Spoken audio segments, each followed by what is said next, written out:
Sports Radio. Here comes the siren. I want to go higher. Oh, my goodness. Batista with a drive. Deep left field. No doubt about it. Posey will defend. Oh! LeBron James with no regard for human life. Pass is intercepted at the goal line by Malcolm Butler. Unreal. Oh, baby, for sure. Cabin Sports Radio starts now. Flying solo tonight on Cabin Sports Radio. It's Lekter with you. Unbreakable Mike Gibbons might be flying back into town as we speak. I know it gets back in. Was not in time for game time. It's a late scratch, but we're going to have a great show. Lorraine Lafreniere is on the show today to talk about the Safe Sports Summit that is coming up at the end of this week. Also, it's April Fool's Day. So we're going to take a look at some of the best pranks from around the sports world. All that and much, much more as Cabin Sports Radio starts now. The CSR Podcast. Cabin Sports Radio, as always, brought to you by Sport North, moving sport forward. Check out sportnorth.com. And speaking of them, this Friday is the Safe Sport Summit that is being put on by Sport North, in part by Sport North, and they're going to have a special guest in town for that, Lorraine Lafreniere, who is going to be putting on that summit in cooperation with Sport North. It's going to be a great summit. Honestly, if you are a coach or involved in sport in some way, or just want to know more about the current climate of coaching in minor sports, and you're just interested, it's a free event to attend this Friday. And if you happen to be going, you are in for a treat. Lorraine is a fantastic speaker. She's going to put on a great summit. I really, really enjoyed speaking with her on the phone last week. So we are going to hear from her coming up in the second segment. And if you want more information on the Safe Sports Summit, again, check out sportnorth.com. That is happening this Friday at the Explorer Hotel in Yellowknife. So that's coming up a little bit later. Lots going on in the world of sports the past couple weeks. Of course, the NHL, there's about 3 or 4 games, depending on which team you're talking about, before the playoffs start. The NBA regular season rolling to a finish before the playoffs start there. And that was kind of the idea behind taking last week off from Cabin Sports Radio. As I mentioned off the top of the show, Mike is out of town, got out for a bit, so he was out for a week. And we thought, you know what, well, this seems like a really good time to take a break with 2 playoff seasons ramping up. Of course, Major League Baseball season just started. Just late last week was opening day for Major League Baseball. So there is plenty of sports to talk about on the way. So thought that might be a good one to take off. Speaking of Major League Baseball season, I would love to talk more about that today. I gave Jesse Wheeler every opportunity to come on the show tonight. I know he likes to talk about his Blue Jays, and I wanted to give him the chance to do so. I think he's excited about the season. I guess about as guarded excitement as you can get. That's kind of how it goes with Blue Jays fans these days, isn't it? You get excited. There's a lot of optimism at the start of the season. There's a lot of reasons for optimism with this team. Got a young team. You don't really know what you have until they hit the field. And they've started out the season 2-2. Their first 4 games, not too bad, considering you don't really know what you got yet entirely. Currently, not so good, down 5-0 to the Baltimore Orioles at the top of the 4th. But there is lots to talk about with this team, and especially if you're a Toronto Blue Jays fan, longtime Toronto Blue Jays fan. It's always fun to talk about your Jays, whether you are planning the parade or putting the parade on hold for a moment. There is always plenty to talk about for Toronto Blue Jays fans, but not today. Don't worry, it's a long season, in case you haven't noticed. We will talk plenty of baseball as we go along here. And of course, it is April Fool's Day. Happy April Fool's Day to you. As usual, lots of April Fool's tomfoolery, if you will, coming out of the sport world. Definitely the one that got the most attention, made the most noise. You may have heard of him. Tom Brady joined Twitter today. Yeah, actually made an account today. Twitter's been around for how long? Tom Brady just joined April 1st, 2019. His first tweet, quote, "I'm retiring. In my spare time, I'll be tweeting." He sent his second ever tweet about an hour later saying, "Was this a bad joke?" Yeah, as you might imagine, there was quite a bit of a firestorm over that one. Mostly because it's so believable. The guy's 41 years old now, 6-time Super Bowl champ, just coming off of a Super Bowl victory, his 6th Super Bowl victory. He's got nothing left to prove.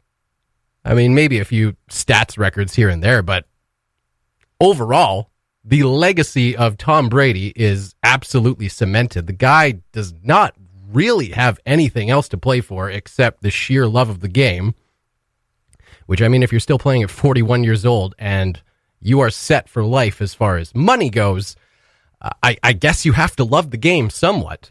So I think that is what made this tweet such a shocker. And the fact that, you know, obviously it happened on April Fool's Day, so probably anyone that was not immediately losing their minds kind of stood back, gave it a second thought. Okay, it's April 1st.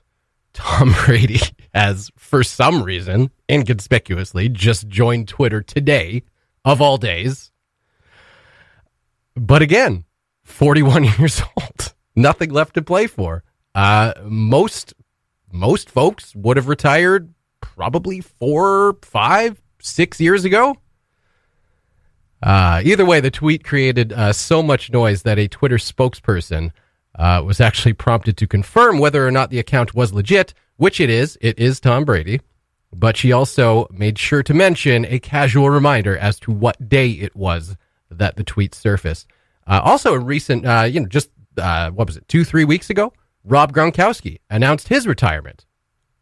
So, and he did it on Instagram. So, I mean, it's not super far-fetched that Tom Brady might just, on a whim, you know what, I'm going to pack it in. Anyway, that ruffled some feathers today for sure. Well done, Tom Brady, on winning the award for most attention for April Fool's Day prank out of the sporting world, and proving that you have a sense of humor. We're not so sure about Tom sometimes. It's good to know that he's got a sense of humor. Hats off to Bar Down, who always do fantastic work on tsn.ca/bardown. They're always putting together fun stuff, and they put together a list of the best April Fool's Day pranks from pretty much around the sporting world through today. I think maybe second place. I don't know how to rank this exactly, but second place probably goes to the Chicago Bears. The production quality was top notch. The idea, pretty sound. Not super gut-wrenchingly funny or anything like that, but, it was pretty good. Basically, what the Chicago Bears did is they put a mock video together and as to how they planned to celebrate the franchise's centennial year, and it went a little something like this.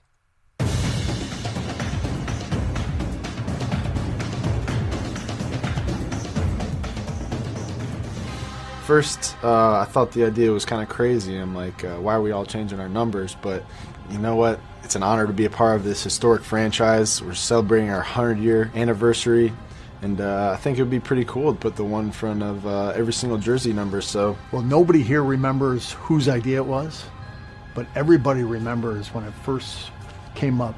We're the only team in the league celebrating its centennial in 2019. Everything a team does has to be approved by the league, right? So we went to the league and they said, absolutely not. Can't do it.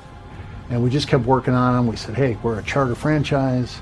We're the only team celebrating its 100-year anniversary. And this will just be for 1 year only. And it took some doing. We wore them down a little bit, but they finally said, okay, but 2019 only. I'm pretty pumped that I'm going to be wearing 110 this year. and we're just going to roll, and everyone's going to be sporting the nice 1 in front of their jersey number. There you go. The Chicago Bears. Happy April Fool's Day. The centennial year of the Chicago Bears franchise, and they're all going to have the 1 in front of their regular 2-digit numbers. That's good stuff. The New Zealand All Blacks also had a good one today. They announced on Twitter that they had signed both free agents, Jason Momoa, of course, of Game of Thrones fame, and now the star of the recent Aquaman movie. Signed him as a free agent, and also signed Dwayne "The Rock" Johnson. If you smell what The Rock is cooking. Yeah, big signings for the New Zealand All Blacks today. Oh, the millions and millions of Rock fans will be pleased about that. And the Dallas Stars of the NHL, of course, they happen to, well, really, follow in the footsteps of Cabin Radio and Penny the Puppy, announcing that they had adopted the NHL's first ever team pet, a cow. Cool thing is that fans would have the opportunity to vote on the cow's name with options that included Mike Modano, Andy Moog, Sergei Mubov, or Joe Muendijk. What's your favorite? Of course, they didn't actually adopt a pet cow, so Cabin Radio still leading the way as far as cute pet mascots for your organization goes. Get back to us when you actually adopt a puppy, Dallas Stars, all right? And the Toronto Raptors, I think, won the award for the most bizarre April Fool's Day prank. Serge Ibaka decided to troll teammate Kawhi Leonard in what started out as a mock cooking program and then proceeded to make fun of Leonard's infamous laugh for about a minute, and then just kind of poses as though the video has frozen and you don't actually get to see the end. It was, good effort. Yeah, I don't know. That was the most bizarre effort for sure. And finally, I hesitate to even mention this one because honestly, it's lame, and I don't know. You might disagree with me, but I think we're all kind of sick of this guy.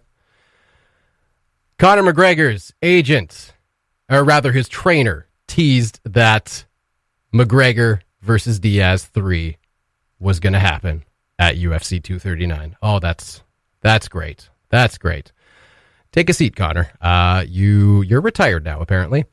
As if any of us actually believe that. So there you go. There is a roundup by, again, the fantasticbardown.com of the best April Fool's Day jokes of 2019 from around the world of sports.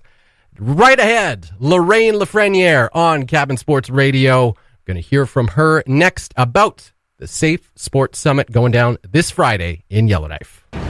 Cabin Sports Radio. Welcome back to Cabin Sports Radio, brought to you by Sport North. Check out sportnorth.com for the Safe Sports Summit Series, which is coming up at the end of this week, April 5th, Friday at the Explorer Hotel. It is a free event, and I am joined on the phone right now by the person who will be leading that event. She is the CEO of the Coaching Association of Canada. Lorraine Lafreniere joins Cabin Sports Radio. How are you doing today, Lorraine? I'm doing great, Scott. It's lovely to chat with you. Great to have you on the show. So you have been extremely busy lately running these workshops, these summit series all over Canada. Whereabouts are you right now? Well, I happen to be in Halifax on my way up to St. John's, Newfoundland for the 6th summit. We've had summits in Ontario and British Columbia and Manitoba, in Charlotte, in Prince Edward Island, in New Brunswick, and now we're going to Newfoundland. Then we head over to Edmonton, Alberta, then up into the north, and we're coming up to visit you. And so full slate for you. Absolutely. It's been fantastic to hear from sport leaders across the country who care about safe sport. Amazing. Okay, so you're here April 5th in Yellowknife for the Safe Sports Summit Series. First question, very simple. Why is this sort of thing important? Well, this sort of thing is important because, safety is a journey, whether it be about making sure you have the right sport equipment or making sure you have the right facilities or making sure you have the right codes of conduct so that everybody is safe in the clubhouse is the most important thing. And so we recently just had a CBC investigation that exposed a weakness that's happening in our Canadian sports system that we need to deal with. And that was an investigation into sexual abuse that was occurring in sport over the last 20 years, with about 222 coaches convicted of sexual abuse and nature charges, and with 600 victims in every province and territory and about 35 plus sports.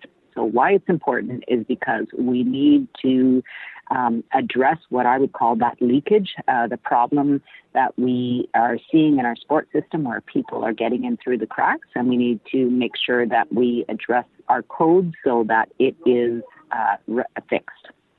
Yeah, obviously, I mean, you just say the name Graham James, and most people in Canada know exactly who you're talking about. Is that sort of the idea? So I guess before these sorts of things kind of came to the surface and there was a spotlight shone on them, it was years that this sort of thing was happening, and it was probably because there was no necessarily standardization of coaching practices across the country. Yeah, I think so. So I think a couple of things contributed to us. It can be pretty uncomfortable talking about sexual abuse.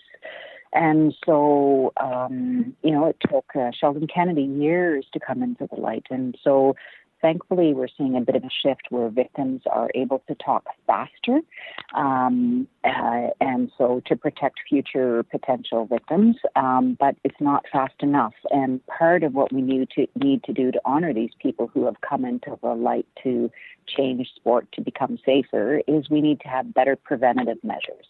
And so that's part of what we're talking about at the Safe Sports Summit is the preventative measures, which include paragraphs in a code of conduct that are the same across the country so the parents and participants know that will be in every clubhouse across the country. Okay, so give us a little preview about what we should be expecting at the Safe Sports Summit series. Obviously, you've got workshops going out throughout the day. Give a little idea as to what the day is going to look like overall. Yeah, so the day looks a bit like this. We're going to start off with a little bit of stage setting. So we have a victim, a survivor, who is going to set the stage, but not about what happened to her, but about why it happened to her. So Alison Forsyth is an outstanding leader in the Canadian sport community who was abused by Bertrand Charret, who was an alpine ski coach. And she has taken the steps of creating this fantastic video that designs exactly the vulnerabilities and the power imbalance in the coach-athlete relationship that are really important for sport leaders to understand. We're going to follow that up with a bit of a presentation around academic research in terms of the prevalence of abuse, and not just in sexual abuse, but also in abuse and harassment and discrimination, which is really critical and also equally as problematic.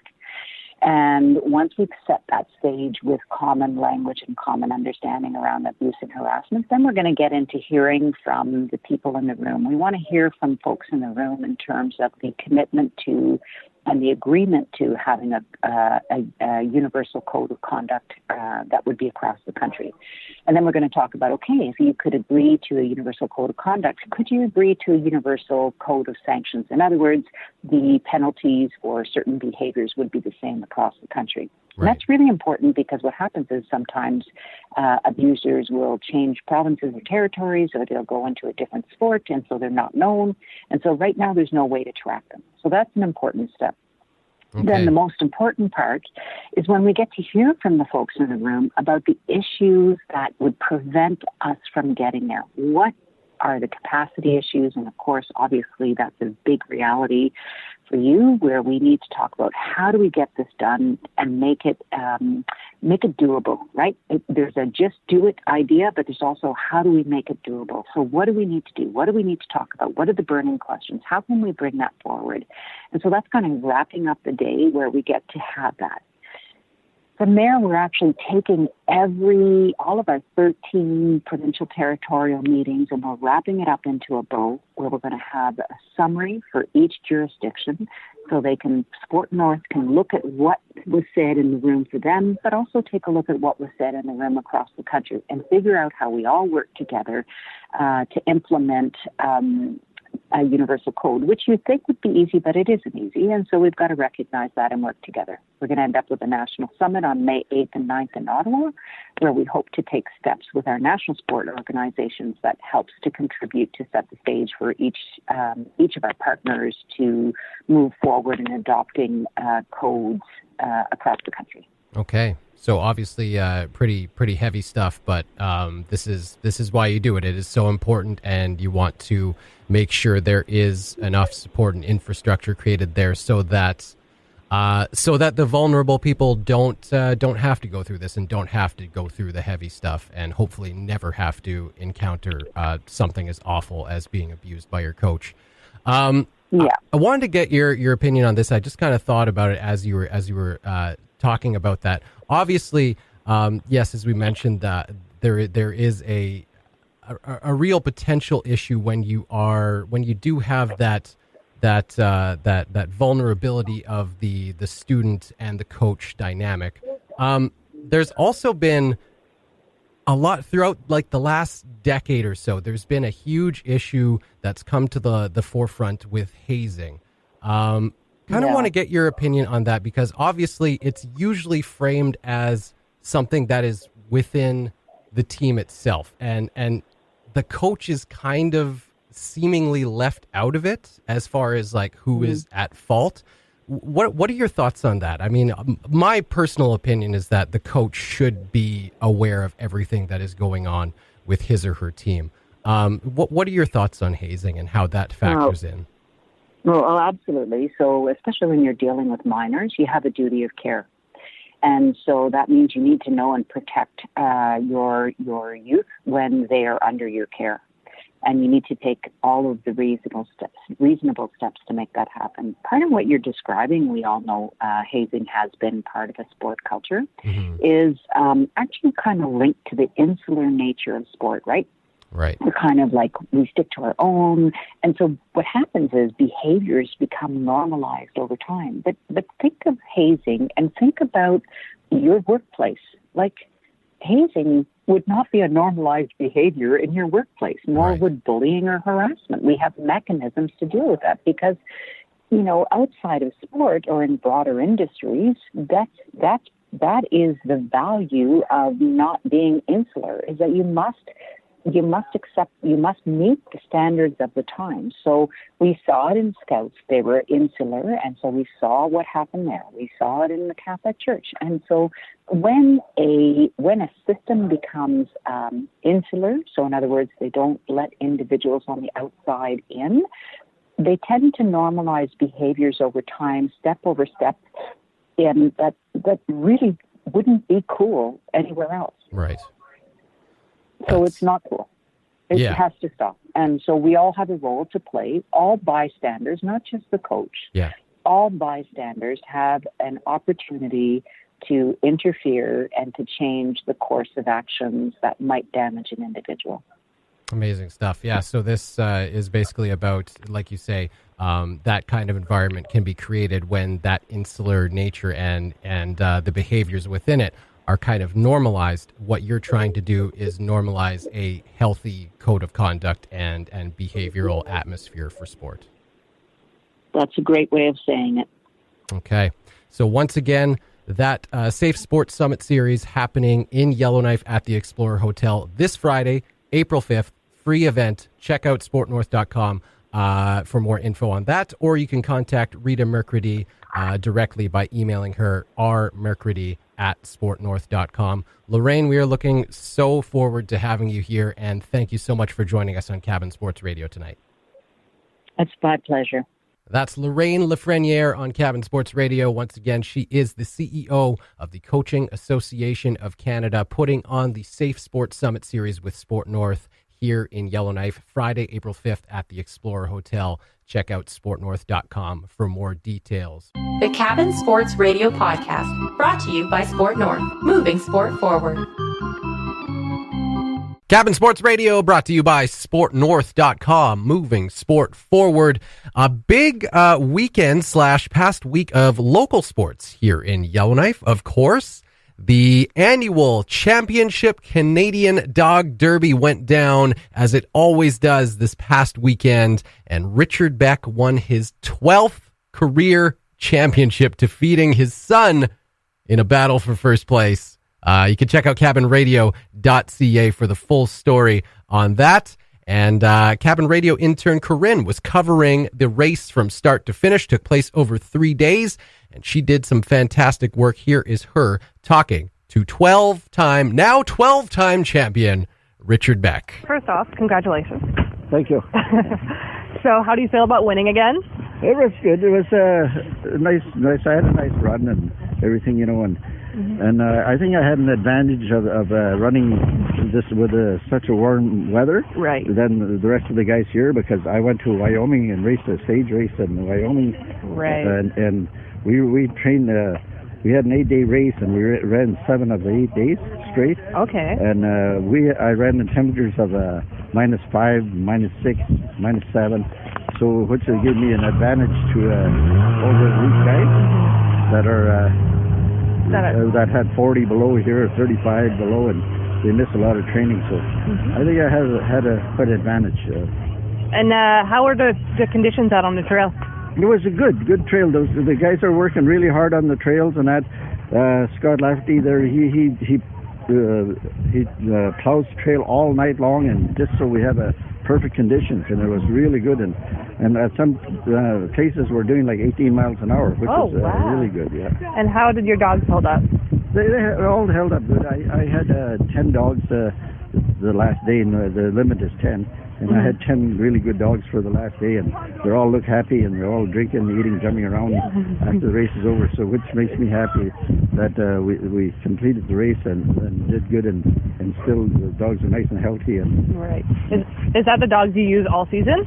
Yes, I only had a very limited dogs all season. I started with 16 dogs, and every race I've been racing them over and over. We raced the Wyoming, and then we went and raced the World Championship in Nepal, and then we raced Cross Lake. And my last race was in Key River, and then this one here. And next weekend I'm going to Fort Rez with the same dogs. Oh wow! How long is that race in Fort Rez? Fort Rez should be 22 miles. So okay. It's a lot shorter than this one, but. And so you were competing against your son. How is that to have be a generational thing? Have your family involved in it as well? Well, it was easy for me, because I told him if he beats me, he's grounded. And how many times have you won this race now? This is the 12th time. Oh my goodness! Well, congratulations again. Okay, thank you very much. No problem. Now, are you gonna run again next year? Oh well, one year at a time, but 1 year at a time. Probably. Okay. First off, congratulations. There's Cabin Radio intern Corinne Bulio doing fantastic work covering, once again, the Canadian Championship Dog Derby race, which went down this past weekend, and Richard Beck racing to his 12th career title. Also, late last week, there was a minor hockey team from San Diego, which is not exactly common, in town to face the Yellowknife CR Oilers, and Corinne happened to be there covering that as well. Here is a story she put together on that game. 2 teams faced off at the Sportsplex on March 27th. One team from California, the other right here in Yellowknife. We spoke to the coach of the CR Oilers, Yellowknife's very own team. Darren Wicks. The coach of the San Diego Junior Gulls. Craig Carlisle. But this is Pee Wee AA. Okay. So this is a really high level Pee Wee hockey in this part of Canada, and absolutely even down in the Western Canada. Last year, the Yellowknife Sporting Club began a relationship with a team out of California, the Saints, and Brad Anstey was the key guy on that, and he had the Saints come up last year. President of our organization in San Diego, who's another Winnipegger like me, his son and Brad Anstey's son, go to the same prep school together. And they played 3 or 4 games, and we did a whole bunch of things in the community. Just ice fishing and snowmobiling and traditional games. And then through that experience and that relationship, and then the opportunity that we had down in Kelowna with the California Wave, we're starting to build a relationship with these California teams. I actually came out and helped run a hockey camp in September with the Yellowknife Sporting Club. And then Darren and I got together to bring a team out for this tournament. He wants to be able to give them the opportunities and the experiences of playing hockey here. We're going out to the cabins on Prosperous Lake, ice fishing, snowmobiling. We're doing some traditional games. We got the kids all up at the school, and we're going to play some fun stuff tonight. We're going to have a big Nerf war on Wednesday, and so we're just building relationships with the community. For our San Diego kids, it's a pretty unique experience. The weather is good, because back in San Diego it's really hot and it's a nice change. Some of them haven't even seen snow or been around snow other than going to a little ski hill that isn't much of a ski hill in California. Coach Darren Wick says it's not about winning or losing. It's about getting better and improving yourself. He wants them to go out and have fun. We go to some really difficult tournaments. We've been to Regina, Saskatoon, and we're playing the best Pee Wee hockey in Western Canada. One thing that we try to make sure that we talk to the kids about, it's not so much about the wins and loss, it's about development and are you getting better? And this whole process of Dev Hockey started with years ago with Dan Schofield, and it's kind of neat now. There's kids that are from Yellowknife playing down south at prep schools, playing in the States. When I was down to the Canada Winter Games, watching kids like Sammy Schofield and Ethan Anstey and so on, Jonah Bevington, there's lots. Same as the girls' side.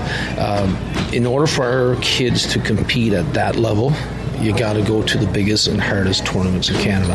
Hopefully in the future, you'll be seeing the CR Oilers head down to San Diego to face off against the Junior Gulls in their home state. Hopefully in the future we can get the Yellowknife kids to come down to San Diego and make it kind of a yearly thing, or at least every couple of years. Karin Beaulieu for Cabin Sports Radio at the Yellowknife Multiplex. Fantastic stuff. Karin Beaulieu covering the San Diego Gulls versus the CR Oilers, which went down late last week in Yellowknife. And we sent her because if we had sent Ollie, he would have spent the whole time badgering the coaches about why is it called Pee Wee hockey?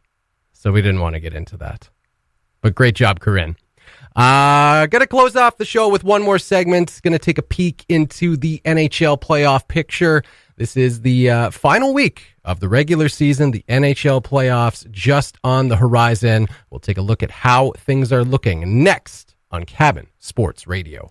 You're listening to Cabin Sports Radio. Miss part of the show? Download the podcast at cabinradio.ca or on iTunes, SoundCloud, and Spotify. Cabin Sports Radio brought to you by Sport North, moving sport forward. One more segment to go before we close off the show. Just taking a look at the NHL standings as the regular season is coming to a close this week. Most teams sitting with about 3 games left to play. Some teams have 4 games left. And the standings are pretty much set. There are still a few things that could happen. Mostly, as we can start in the Eastern Conference here, the Washington Capitals looking relatively solid at the top of the Metropolitan Division with 102 points. The New York Islanders sit just 3 points back with 99, and the Pittsburgh Penguins sitting 2 points back of them with 97 points. That could be anyone's guess. The Penguins could sneak into second place and take home ice advantage away from the Islanders. The Islanders, depending on how their last 3 games go and how the Capitals' last 3 games go, still have a chance to sneak back into first place and get home ice advantage, well, until they possibly face the Tampa Bay Lightning, because they are far and away and have been for quite some time now, the leaders in the Eastern Conference in the Atlantic Division, sitting number one in the entire NHL by a mile with 122 points, 59-15. Think about that. 59 wins and 15 losses. And they haven't even been slowing down. They haven't, like you would expect a team that far ahead to be kind of just naturally coasting through like the last 20 games of the season. No, they haven't turned it off. They've looked sharp as ever. They're 8-2 in their last 10 games. And they look like a force to be reckoned with that no one is going to want to face come these NHL playoffs. And if you're a Tampa Bay Lightning fan, you got to be a little nervous. How could this team not win the cup? They're so much better than everyone else.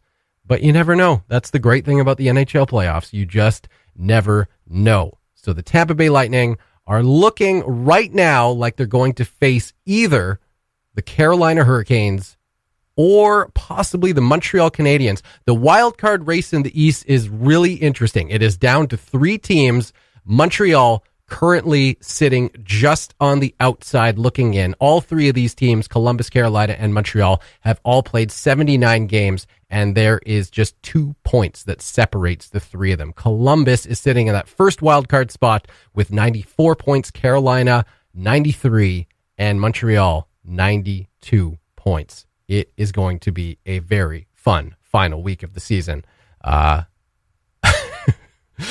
Maybe a little nerve-wracking for Habs fans, but again, let's be honest. If you think about how this season started, you didn't expect them to be here. You did not expect the Habs. If a Habs fan was told at the start of this season, you told that person, hey, you're going to be in the last 3 games of the season and just 1 point out of the final wildcard spot with a very realistic chance to grab that last spot, I think pretty much 99.9% of those Montreal Canadiens fans would have said, yep, I will take that situation all day. So, very interesting final week to see how things shape up in the Eastern Conference. The rest of the Atlantic, which I don't even want to talk about as a Toronto Maple Leafs fan, it's been a lock for, about a month now, that the Toronto Maple Leafs are inevitably going to face the Boston Bruins,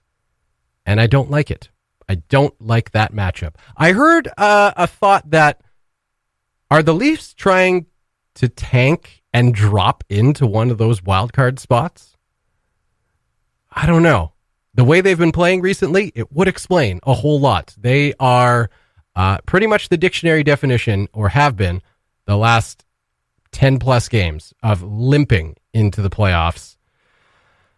Maybe they're conserving their energy. Either way, it has not been the way you want to see your team go into the postseason. But yes, it is looking like the Boston Bruins, well, they have already got home ice advantage in that series if they happen to face the Toronto Maple Leafs, which they most certainly will, it looks like. And that's all I got to say about that series until it starts. Heading over to the Western Conference, the Calgary Flames have officially clinched the conference. 105 points, 3 games remaining. They are finishing first without question. The Winnipeg Jets over in the Central Division, not the same story. Currently sitting in first place with a game in hand on the Nashville Predators. They are tied at 94 points. The Jets currently have what I believe would be one of the tiebreakers. I'm not sure what the season series is off the top of my head. I think it's actually favoring the Jets head-to-head against the Nashville Predators. But they right now do sit with 45 wins, the Predators with 44 wins. And again, the Jets do have a game in hand. So they are pretty much in control of their own fate as to whether or not they clinch home ice advantage in the Central Division. Nashville, again, sitting at second place in the Central Division, also with 94 points. And the St. Louis Blues looking, well, they had a really good push and then cooled off a little bit, but they look like they're okay. Again, 78 games, 92 points. They've got a game in hand on their closest competition, which is the Dallas Stars, who are sitting in that first wildcard spot. Just 3 points back of St. Louis, mind you, at 89 points. Colorado, an interesting story. They started off like a house on fire this season and then completely tanked and looked like they were going to just implode and slide right out of any kind of playoff contention. And suddenly they're back in the final wildcard spot. They've got a 1 point cushion, so not really much of a cushion at all, but they are 1 point up on the Arizona Coyotes and have a game in hand as well. The Coyotes have played 79 games. The Colorado Avalanche have played 78.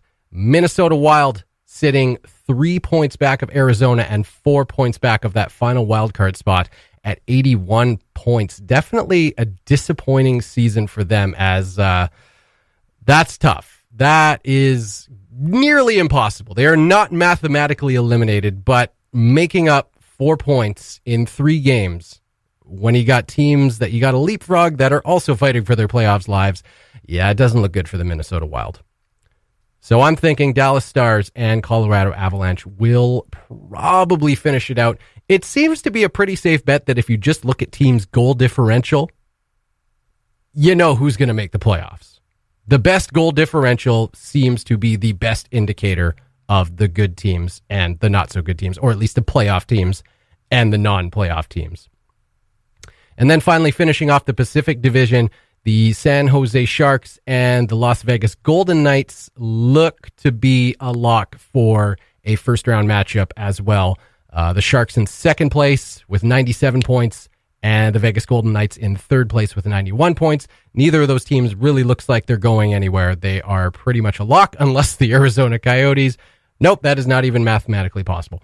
They are a lock. That will be a very entertaining first-round matchup to watch. As I say, 1 week left.